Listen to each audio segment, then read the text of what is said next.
Good afternoon.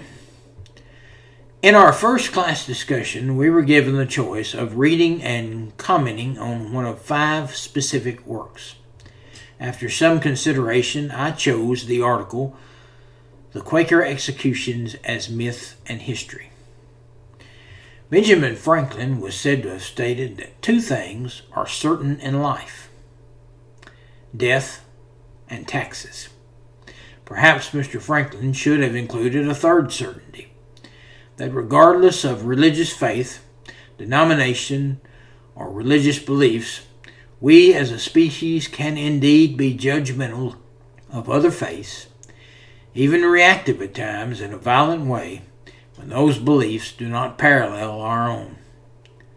History has given us a clear example of what religious disagreements could foster early in our own American history. Both the Puritan and Quaker histories have led most to the impression that both religions were peaceful and tolerant of others, but evidence would suggest otherwise, and heavily on the side of the Puritans for that matter. When the first Quakers arrived in 1656 in Massachusetts, Puritan officials' first act was to imprison them, then put them back aboard the vessel they arrived in, and send them back to where they originated, which at the time was Barbados. When the second group arrived, consisting of William Robinson, Marmaduke Stevenson, and Mary Driver and her husband, once again, Puritan officials' first act was to imprison them, try them in court, rule that they be banished, but when they returned, they were sentenced to death. Although Mary Driver was originally given reprieve, only to be executed at a later date. The Puritans' own body of liberties stated, "No man's life shall be taken away. No man's honor or good name shall be stained."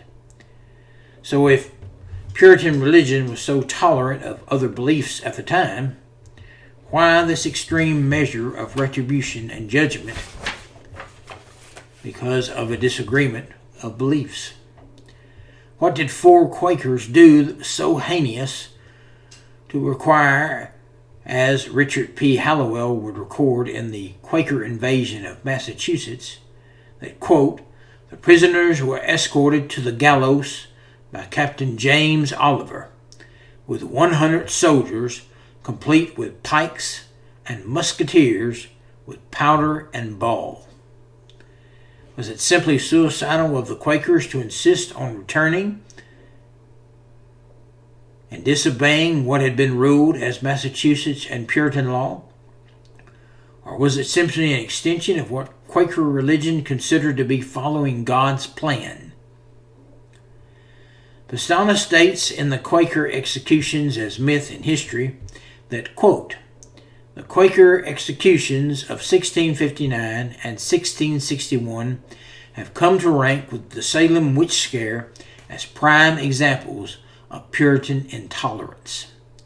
Regardless of what led the Quakers to return to Massachusetts, or for the Puritans to resort to such extreme measure of punishment, it can only be agreed that both groups followed what they believed at the time to be truth. Either the events or the repercussions of the events would cause both groups to evaluate their own belief systems and actions and rewrite both historical accounts of Puritan and Quaker history.